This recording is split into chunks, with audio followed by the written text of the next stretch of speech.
오늘 말씀은 요한복음 1장 19절로 27절입니다. 요한복음 1장 19절로 27절 다 같이 합독합니다.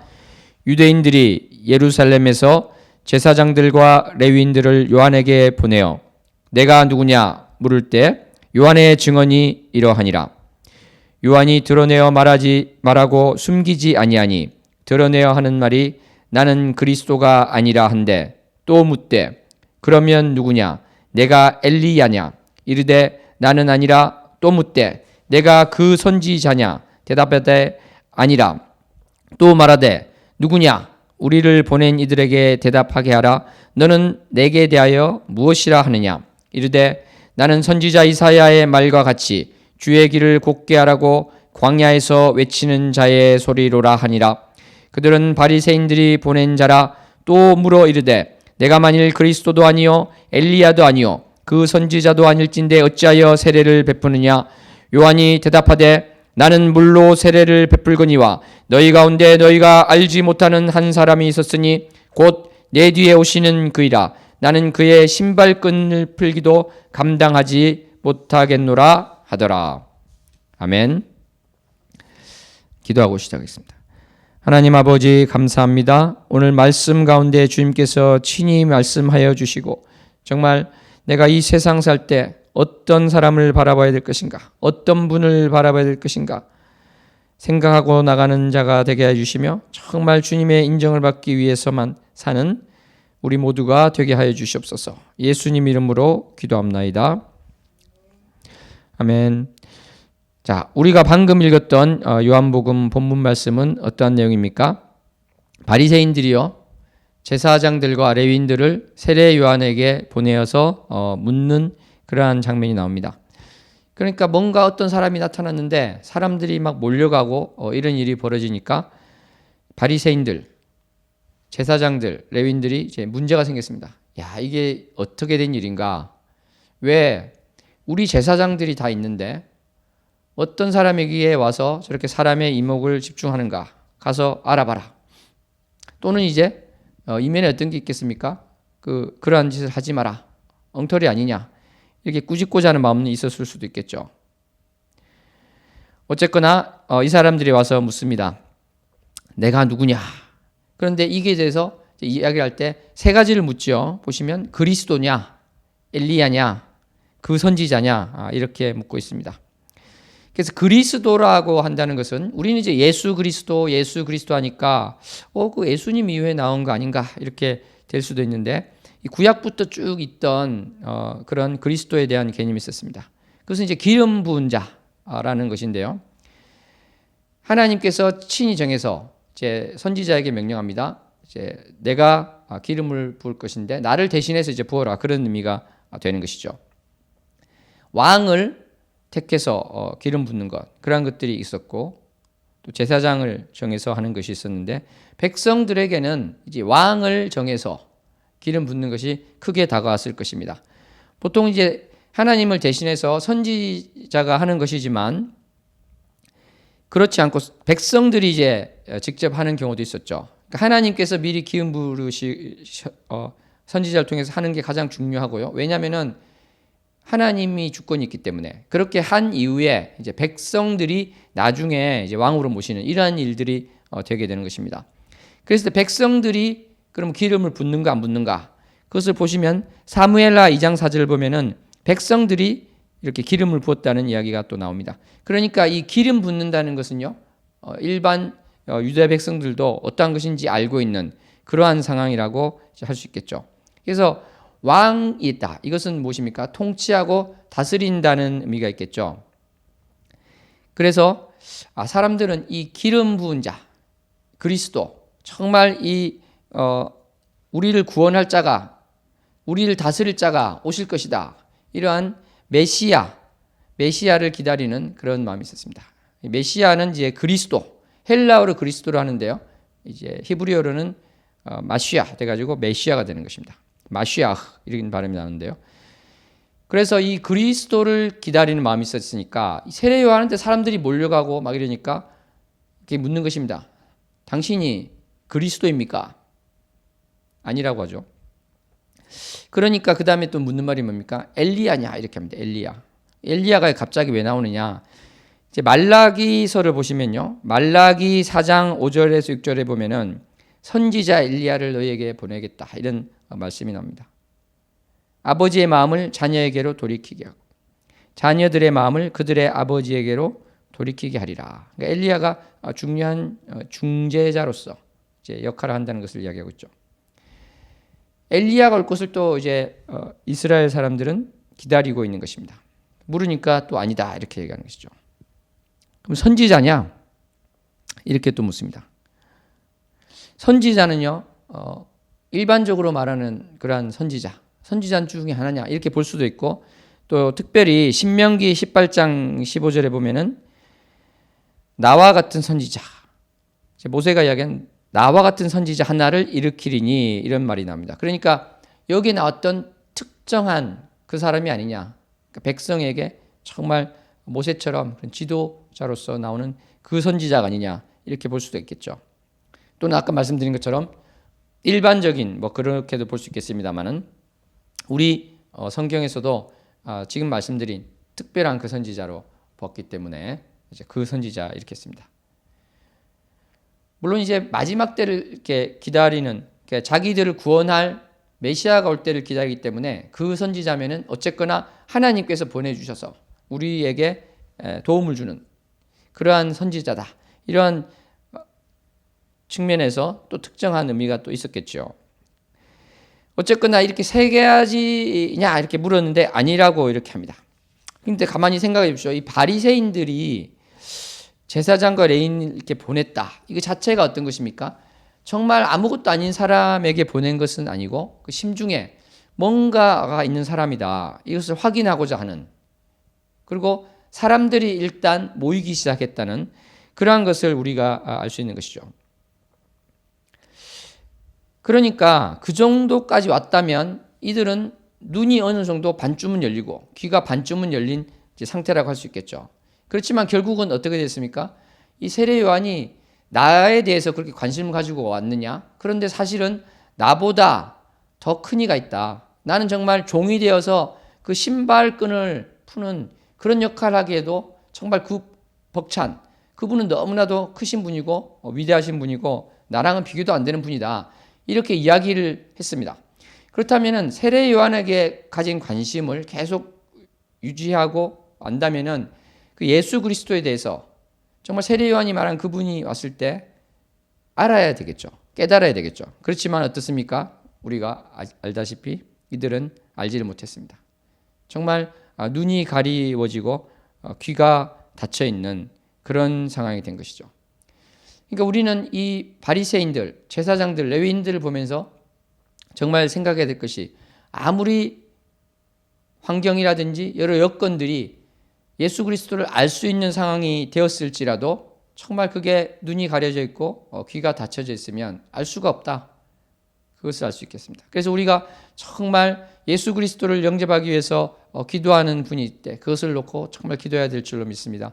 정말 내가 사랑하는 저 사람이, 내가 기도하고 있는 저 사람이 정말 눈이 가려져 있고 귀가 닫혀져 있습니다. 그것을 정말 열어서 보게 하고 듣게 하여 주시옵소서. 이런 기도가 있어야 되겠죠. 왜냐하면 그 사람들 힘으로는, 그 사람들 자체로는 그것이 안 되는 것입니다. 그래서 정말 그분들이 주님 앞에 나오기 위해서 우리가 기도밖에 없다는 것이 바로 그런 것이 아니겠습니까? 내가 한 것 같지만 사실은 하나님께서 하시는 것이죠. 자, 세례 요한을 다시 돌아가 보겠습니다. 세례 요한 입장에서는 어떨까요? 자기는 정말 아무것도 아니라고 했습니다. 나는 그냥 소리다.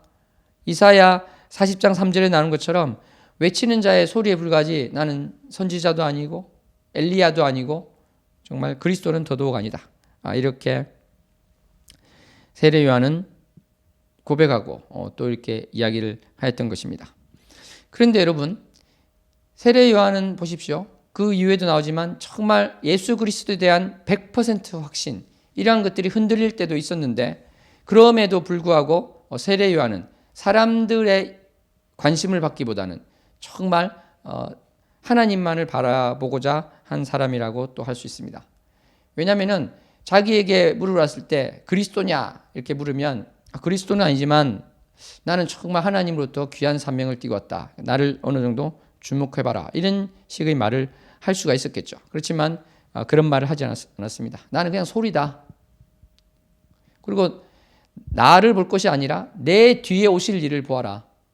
그렇지 않습니까? 자기가 먼저 6개월 먼저 났지만 정말 진정한 의미에서 그 이전부터 계셨던 그러한 분을 보아야 된다. 이렇게 이야기를 하고 있는 것입니다. 우리 알다시피 얼마 전에도 말씀을 나눴습니다마는 세례 요한은 정말 감옥에 갇히게 되고 또 참수를 당하는 그러한 어떻게 보면 불쌍한 삶을 살았다고도 할 수 있습니다. 정말 광야에서 주님이 오시길 기다리면서 제대로 먹지도 못하고 어떻게 보면요. 그랬는데도 불쌍한 삶인가? 그것은 아니겠죠. 왜 그렇습니까? 바로 우리 주님께서 세례 요한을 인정하시기 때문에 그러한 것입니다. 정말 우리들은 참 사람의 이목을 끌기 위해서 사는 경우가 많습니다. 그런데 이 세례 요한을 보면 그렇게 사는 삶이 맞는 것이 아니다. 이것을 이야기하고 있습니다. 실제로 예수님께서 뭐라고 하셨습니까? 세례 요한은 본인은 아니라고 했지만요. 마태복음 11장 14절 보면 이렇게 되어 있습니다. 오리라 한 엘리야가 곧 이 사람이니라. 이렇게 이야기했습니다. 그러니까 세례 요한은 엘리야의 사명을 감당하고 있는 사람이다. 엘리야와 동급의 사람이다. 그 정도 수준의 사람이다. 이것을 다름 아닌 예수님께서 인정해주고 계신 것입니다. 선지자에 대해서도 말합니다. 뭐라고 얘기합니까? 마태복음 11장 9절에 보면은 내가 너희에게 이르노니 선지자보다 더 나은 자니라. 예. 물론 이게 이제 그 공식 직함이 선지자는 아니었지만 선지자보다 더 나은 자니라. 이렇게 얘기합니다. 여자가 낳은 중에 이보다 큰 이가 없네. 이렇게도 말씀을 하실 거예요. 그래서 우리는 정말 정말 그렇다. 나도 정말 주님만이 인정하는 삶을 살아야 되겠다. 이런 고백이 있으면 정말 주님께서 기뻐하실 줄로 믿습니다. 참 이런 예화를 들은 적이 있습니다. 어떤 미국에서 일하는 한국 분이었는데 주유소에서 일했다고 합니다. 사실 이제 당시에 미국의 미국의 이민간 분들은 한국에서는 어느 정도 이제 잘 살거나 뭐 높은 지위에 있거나 좀 괜찮은 이런 분들도 많이 갔죠. 이제 그런 분이 이제 갔지만은 미국에서는 이제 일을 바로 할 수가 없는 거니까 뭐 주유소에서 이제 청소하는 일을 포함한 주유소에서 일을 하는 것이죠. 근데 이분은 그 화장실을 자기 집처럼 깨끗이 계속 닦았다고 합니다. 그러니까 막 직원들이 그랬대요. 야, 너 뭔데 이렇게 이렇게 청소를 이렇게 열심히 하느냐. 대충 해라. 왜 이러냐. 근데 그런 것에 개의치 않고 묵묵히 그냥 화장실을 자기 집처럼 계속 깨끗하게 닦는 것이죠. 그게 이제 주유소 사장이 이제 나이가 들어서 이제 물러날 때가 됐을 때 자기 아들한테 이제 주유소를 물려줄 수도 있고 그런데 이 주유소를 이분에게 물려줬다고 합니다. 왜냐하면 당신은 정말 이 주유소를 사랑하기 때문에 당신에게 물려주고 싶다. 그러니까 일개 그 직원에서 사장으로 이제 바뀌게 된 것이죠. 그래서 우리는 이런 예화를 들으면서 그렇구나 정말 안 알아주더라도 사람들이 내가 이렇게 주님만 바라보고 열심히 살면 정말 이러한 것이 있습니다. 이런 예화를 듣곤 합니다. 근데 여기서 저는 이제 한 발자국 더 나아가고자 합니다. 너무나 좋은 예화이긴 한데요. 여러분, 만약에 이 주유소에서 청소를 열심히 했던 사람이 죽을 때 그냥 그 직원으로 죽었으면 사장이 안 됐으면 어떻게 하실 겁니까? 이 예화는 쓸데없는 예화가 되는 것입니까? 이 예화를 이야기하면서 여러분, 청소 아무리 열심히 해도 사장 안 되니까 그럴 필요 없습니다. 이렇게 할 것입니까? 이 왜 중요하냐면요. 어떤 사람에게는 이러한 이야기를 듣고 그렇게 산 사람도 있을 거예요. 나도 저렇게 한번 살아봐야 되겠다. 사업장에서 열심히 그렇게 했어요. 사장이 되지 않았습니다. 승진도 되지 않았습니다. 심한 경우에는 회사에서 이렇게 해고될 수도 있겠죠. 어떤 다른 사정으로. 그랬을 때, 정말 그런 사람도 있는데 나는 왜 이렇게 됐지? 이렇게 실망할 수도 있을 것이고 원망할 수도 있지 않겠습니까? 근데 여러분 중요한 것은 무엇입니까? 이 예화에서 사실은 중요한 것은요. 이 사람이 사장이 되었다. 이것이 중요한 것이 아닙니다. 이것은 이런 식으로 자꾸 접근이 되면요. 우리 기독교 신앙이란 것이 나의 성공을 위한 어떤 수단이 되는 것입니다. 수단을 가르치는 것이 기독교입니까? 이 무엇이 문제입니까? 정말 우리 교회가 무너지고요. 이 신앙이 무너지고요. 사람들로부터 손가락질을 받는 것이 뭐냐면 이러한 성공 신화가 교회에 어느 순간 들어오기 시작하면서 이제 문제가 될 수도 있다는 것입니다. 물론 이거를 또 전면적으로 저는 부정하지 않습니다. 어떤 분들은 이걸 전면적으로 부정하지만 왜냐하면은 이 땅에 살 때에도 분명히 주님의 축복을 우리는 받을 수 있는 것입니다. 그렇지만 이것은 부차적으로 우리가 생각해야 되는 것이지 이것을 절대 핵심, 본질, 당연한 것으로 생각해서는 안 된다.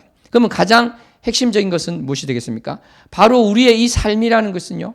바로 십자가에서 우리 예수 그리스도께서 나를 대신해서 죽으셨기 때문에 그것에 감사해서 내가 이 세상에서 성공하지 못하고 실패한 것 같고 정말 그러한 삶을 살지라도 나는 정말 나를 대신해서 십자가에 달리신 그 예수님 한 분 때문에 그 독생자를 보내주신 성부 하나님 때문에 너무 감사합니다. 너무 즐겁습니다. 너무 기쁩니다. 이러한 삶을 사는 것이 바로 신자의 자세, 우리 그리스도인의 자세라고 믿습니다. 왜 그렇습니까? 세례요한은 목배임을 당하고 그런 비참한 죽음을 당한 것 같지만 바로 한 분, 예수님께서만 인정하셨기 때문에 그것 때문에 너무나도 나는 감사한 삶을 살았다. 이렇게 말할 수 있는 것입니다. 저도 그런 고백을 한 적이 있습니다. 정말 이야기를 하자면 시간이 가기 때문에 다 생략하고요. 어떤 고백을 하게 됐냐면 사람들이 아무도 저를 인정해 주지 않아도 정말 주님 한 분만 인정하는 그러한 목사가 되게 하여 주십시오.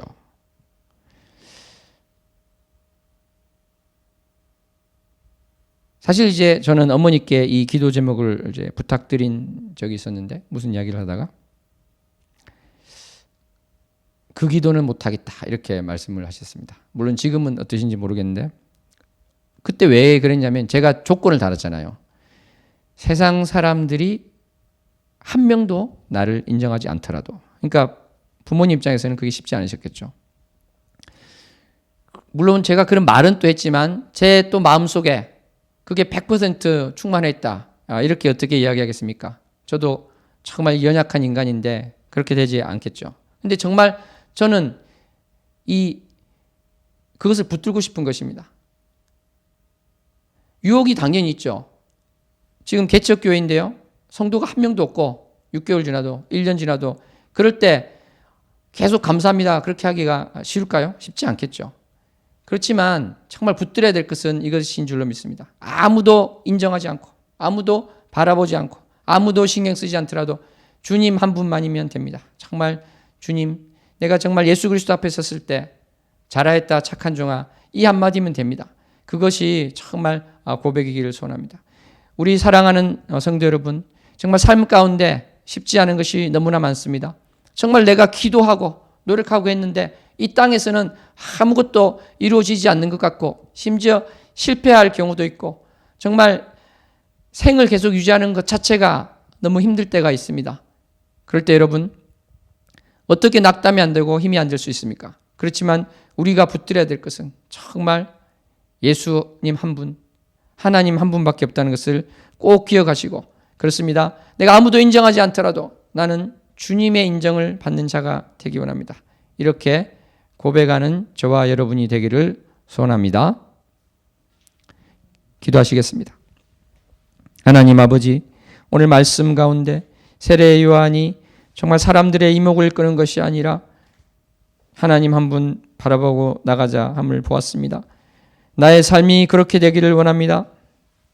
내가 정말 주님만을 바라보고 나가는 자가 되고 사람의 이목을 끌기 위해서 사람의 주목을 끌고 사람의 관심을 끌고 사람의 칭찬을 받고 그러기 위해서 사는 삶이 되지 않게 하여 주시옵소서. 내가 어떠한 취급을 당하더라도 주님 한 분만으로 기뻐하고 주님 한 분만으로 감사할 수 있는 그런 자가 되기 원합니다. 주님, 이미 성령 하나님께서는 나에게 그런 마음을 주신데 내가 이 마음을 뺏기지 않고 간직하고 정말 24시간 365일 평생을 붙잡고 나갈 수 있도록 도와주시옵소서.